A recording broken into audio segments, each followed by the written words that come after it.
Hi, everybody. Welcome to MTRA Bedtime Stories. Tonight we're going to read chapter 16. It's called I Won't, said Mary. Imagine Mary saying that. Let's see what she's up to. They found a great deal to do that morning, and Mary was late in returning to the house and was also in such a hurry to get back to her work that she quite forgot Colin until the last moment. Tell Colin that I can't come to see him yet, she said to Martha. I'm very busy in the garden. Martha looked rather frightened. I, Miss Mary, she said. It may put him all out of humor when I tell him that. But Mary was not afraid of him as other people were, and she was not a self-sacrificing person. I can't stay, she answered. Dickens waiting for me, and she ran away. The afternoon was even lovelier and busier than the morning had been. Already nearly all the weeds were cleared out of the garden, and most of the roses and trees had been pruned or dug out. Dickon had brought a spade of his own, and he taught Mary to use all her tools, so that by this time it was plain that though the lovely wild place was not likely to become a gardener's garden, it would be a wilderness of growing things before the springtime was over. There will be apple blossoms and cherry blossoms overhead, Dickon said, working away with all his might, and there will be a peach tree and plum trees in bloom against the walls, and the grass a carpet of flowers. The little fox and the rook were as happy and busy as they were, and the robin and his mate flew backward and forward like tiny streaks of lightning. Sometimes the rook flapped his black wings and soared away over the tree tops in the park. Each time he came back and perched near Dickon and crowed several times as if he were relating his adventures. And Dickon talked to him just as he talked to the robin. Once when Dickon was so busy that he did not answer him at first, Soot flew onto his shoulders and gently tweaked his ear with his large beak. When Mary wanted to rest a little, Dickon sat down with her under a tree, and once he took his pipe out of his pocket and played the soft, strange little notes, and two squirrels appeared on the wall and looked and listened. That's a good bit stronger than thy was, Dickon says, looking at her as she was digging. Thy's beginning to look different, for sure. Mary was glowing with exercise and good spirits. I'm getting fatter and fatter every day, she said, quite exultantly. Mrs. Medlock will have to get me some bigger dresses. Martha says my hair is growing thicker. It isn't so flat and stringy. The sun was beginning to set and sending deep-colored golden rays slanting under the trees when they parted. It'll be fine tomorrow, said Dickon. I'll be at work by sunrise. So will I, said Mary. She ran back to the house as quickly as her feet could carry her. She wanted to tell Colin about Dickon's fox cub and the rook and about what the springtime had been doing. She felt sure he would like to hear. So it was not very pleasant when she opened the door of her room to see Martha standing waiting for her with a doleful face. What is the matter? She asked. What did Colin say when you told him I couldn't come? I, said Martha, I wish I'd gone.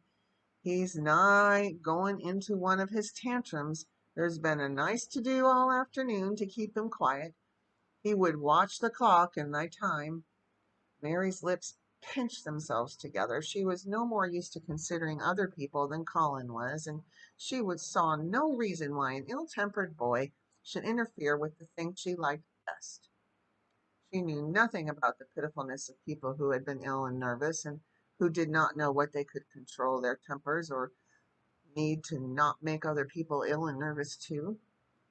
When she had had a headache in India, she'd done her best to see that everyone else also had a headache, or something quite as bad, and she felt she was quite right, but of course now she felt that Colin was quite wrong. He was not on his sofa when she went into his room. He was lying flat on his back in bed, and he did not turn his head toward her as she came in. This was a bad beginning, and Mary marched up to him with her stiff manner. Why didn't you get up? She said. I did get up this morning when I thought you were coming, he answered, without looking at her. I made them put me back in bed this afternoon. My back ached and my head ached and I was tired. Why didn't you come? I was working in the garden with Dickon, said Mary. Colin frowned and condescended to look at her. I won't let that boy come here if you go and stay with him instead of coming to talk to me, said. Mary flew into a fine passion. She could fly into a passion without making a noise. She just grew sour and obstinate and did not care what happened. If you send Dickon away, I'll never come into this room again, she retorted. You'll have to if I want you, said Colin. I won't, said Mary. I'll make you, said Colin. They shall drag you in. Shall they, Mr. Rajah, said Mary fiercely. They may drag me in, but they can't make me talk when they get me in here. I'll sit and clench my teeth and never tell you one thing. I won't even look at you. I'll stare at the floor. There was a nice agreeable pair as they were a nice agreeable pair as they glared at each other. If they had been two little street boys, they would have sprung at each other and had a rough and tumble fight. As it was, they did the next thing to it.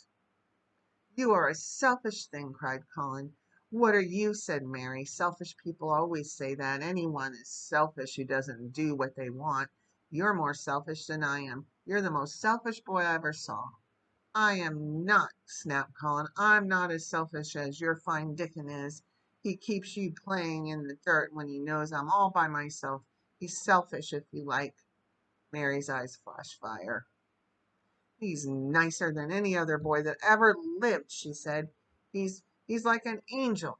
It might sound rather silly to say that, but she did not care. A nice angel, Colin sneered ferociously. He's a common cottage boy off the moor. He's better than a common Rajah, retorted Mary. He's 1,000 times better. Because she was stronger of the two, she was beginning to get the better of him. The truth was that he had never had a fight with anyone like himself in his life, and upon the whole, it was rather good for him, though neither he nor Mary knew anything about that. He turned his head on his pillow and shut his eyes, and a big tear was squeezed out and ran down his cheek. He was beginning to feel pathetic and sorry for himself, not for anyone else. I am not as selfish as you because I'm always ill, and I'm for sure there's a lump coming on my back, he said, and I'm going to die besides.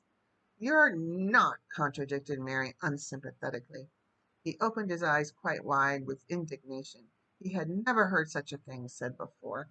He was at once furious and slightly pleased if a person could be both at one time. I'm not, he cried. I am. You know I am. Everybody says so.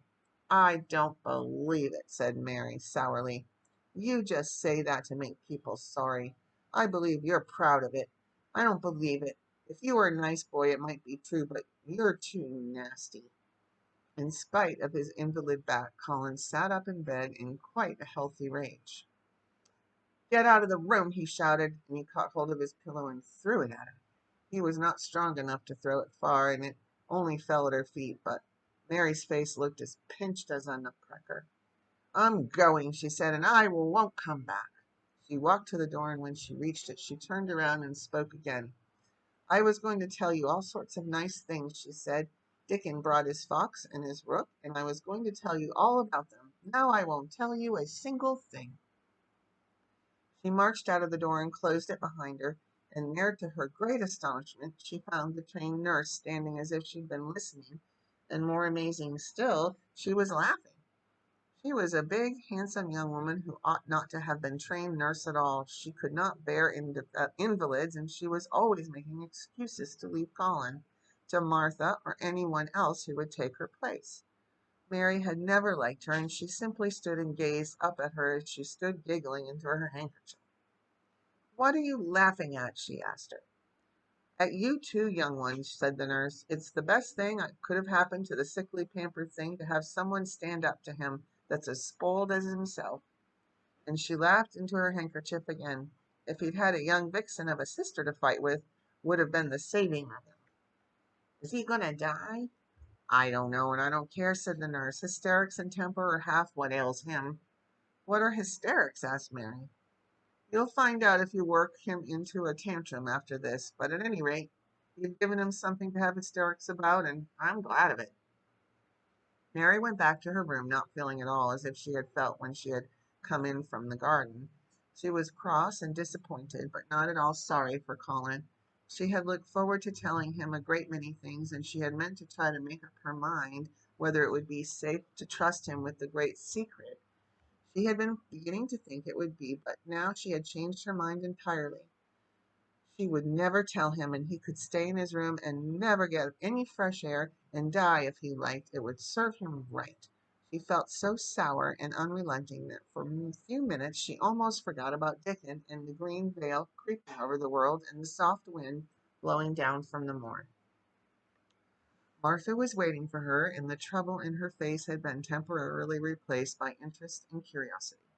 There was a wooden box on the table, and its cover had been removed and revealed that it was full of neat packages. "Mr. Craven sent it to you," said Martha. "It looks as if it had picture books in it." Mary remembered what he had asked her the day she had gone to his room. "Do you want anything? Dolls, toys, books?" She opened the package, wondering if he had sent a doll, and also wondering what she would do with it if he had. But he had not sent one. There were several beautiful books, such as Colin had, and two of them were about gardens and were full of pictures. There were 2 or 3 games, and there was a beautiful little writing case with a gold monogram on it, and a gold pen and inkstand. Everything was so nice that her pleasure began to crowd her anger out of her mind. She had not expected him to remember her at all, and her hard little heart grew quite warm. "I can write better than I can print," she said, "and the first thing I shall write with that pen will be a letter to tell him I am much obliged." If she had been friends with Colin, she would have run to show him her presents at once, and they would have looked at the pictures and read some of the gardening books, and perhaps tried playing the games, and he would have enjoyed himself so much he would never once have thought he was going to die, or have to put his hand on his spine to see if there was a lump coming. He had a way of doing that which she could not bear. It gave her an uncomfortable, frightening feeling, because he always looked so frightened himself. He said that if he felt even quite a little lump some day, he should know his hunch had begun to grow. Something he had heard Mrs. Medlock whispering to the nurse had given him the idea that he had thought over it in secret until it was quite firmly fixed in his mind. Mrs. Medlock had said his father's back had begun to show crookedness in that way when he was a child. He had never told anyone but Mary. The most of his tantrums, as they called them, grew out of his hysterical hidden fear. Mary had been sorry for him when he had told her. "He always began to think about it when he was cross or tired," she said to herself, "and he has been cross today. Perhaps he's been thinking about it all afternoon." She stood still, looking down at the carpet and thinking.